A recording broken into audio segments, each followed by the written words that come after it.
It's Friday, April 3rd, 2015, and let's talk about what happened this week over at xdadevelopers.com.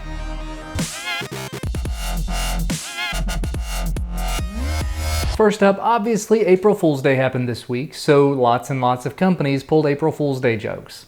But one of them sort of delivered on it. Oneplus had been building up to a new device that they kept calling the game changer for the last few weeks, or actually few months at this point. Just a few days before April 1st, they unveiled that they'd been working on a drone. And of course, when midnight ticked over on April 1st, they unveiled the Oneplus DR1.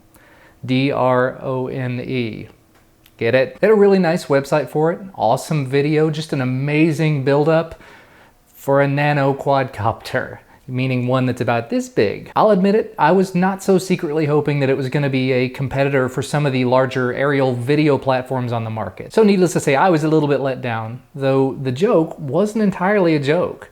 They did actually end up selling that nanocopter, which from the looks of it is a rebranded clone of the Cheerson CX-10 nanocopter, which usually retails for about $15 to $20. Either way, it was $27 shipped to my door with the Oneplus branding on it, so I jumped on that. So do look forward to a video about that over on my channel, which you should totally subscribe to if you haven't already, by the way. Xiaomi's 5th anniversary is coming up, and to go along with that, they've announced a new device, the Redmi 2A. It's a pretty low-spec device when you look at it, but it's going to be available for less than $100 US, and they're having a sale in a few days, and it's going to be about $87 on that day. They're also going to be releasing a version of the Mi 4 with 2 gigs of RAM with a lower price, and they're dropping the price of the original Mi 4 to $290 US. Also, they've gone ahead and finally released the kernel sources for the Mi 3, the Mi 4, and the Mi Note, so hopefully we'll start to see more development being done on those devices soon. Moving on to some device updates. This week, Motorola started rolling out Android 5.1 to the first gen Moto X, E, and G LTE, as well as the Google Play Edition Moto G. Android 5.01 for the T-Mobile LG G3 has been captured and made available, even though it hasn't actually been released over the air yet. Not quite sure how that worked out. Also, the KDZ of Lollipop for the 16 and 32 gig variants of the LG G2 has been captured, which is extremely exciting. Verizon is apparently also releasing the update for the G2 right now in phases, so if you've got that, do be on the lookout for it, and hopefully the other US carriers will be getting out there as well before too much longer. Now, as an update to a previous story, HTC's Mo Versi went on Twitter again this week to say that the AT&T M7 should be receiving its update now. He also mentioned that the AT&T M8 should be receiving its update starting on April 6th, so do be on the lookout for that. According to Sony, Lollipop is continuing to roll out to the Xperia Z3, Z3 Compact, and the Z3 Tablet Compact, and starting next week, the Z2 and Z2 Tablet should start to receive their updates as well. Additionally, the T2 Ultra and the C3 are going to start receiving updates, but they didn't exactly say when that was going to happen. Now moving on to some ROM updates. The 2014 Moto G has an official build of CM 12.1 that's reasonably stable thanks to XDA senior member Luca 02400. The Android One devices received an unofficial build of CM 12.1 thanks to XDA recognized developer Varun Cheatray 15. It does have one known bug, and it's a CM bug, and it's that mobile network settings actually force close if you only have one SIM in the device. XDA recognized contributor Axatax brought a Lollipop Rom over from the International Galaxy Note 4 to the T-Mobile variant,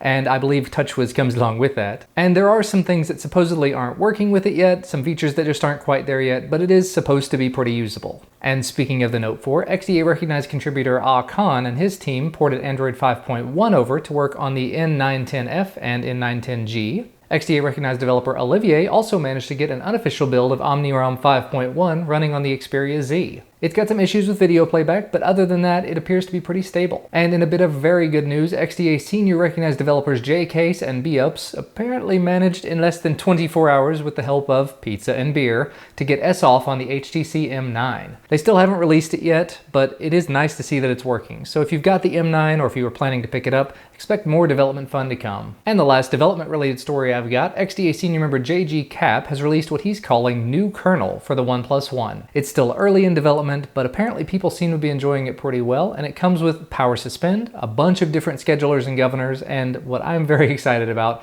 fast charge. If you are running Lollipop on your Oneplus One and you're interested in this, do make sure to check out his forum thread for all the details. And moving back over to the portal for just a minute, Tomek put out the third part of his History of Flagships article series, this time focusing on HTC, so if you've been enjoying those articles from him, now you've got another one to read. And a discussion thread went up asking the age-old question, What's your reason for not owning an iPhone if you don't own an iPhone? So if you want to jump into that quagmire, links down below. And as usual, 3 other videos were posted to XDA TV this week. TK did an Expose Tuesday showing the fixed Lollipop memory leak module. And then since it was April Fool's Day, he did a review of Spider Squisher Pro Extreme. And then Ryro Zizo did a game review of Dumb Ball. But you know what? That's going to be about all from me for today. You can find the links to all the stories I talked about down in the video description, as well as the links to my YouTube channels. Do remember, if you like this video, please do leave us a like, a thumbs up down below the video. We definitely appreciate it. And subscribe to receive all of our videos as soon as they become available. Thank you so much for watching, and I will see you next time.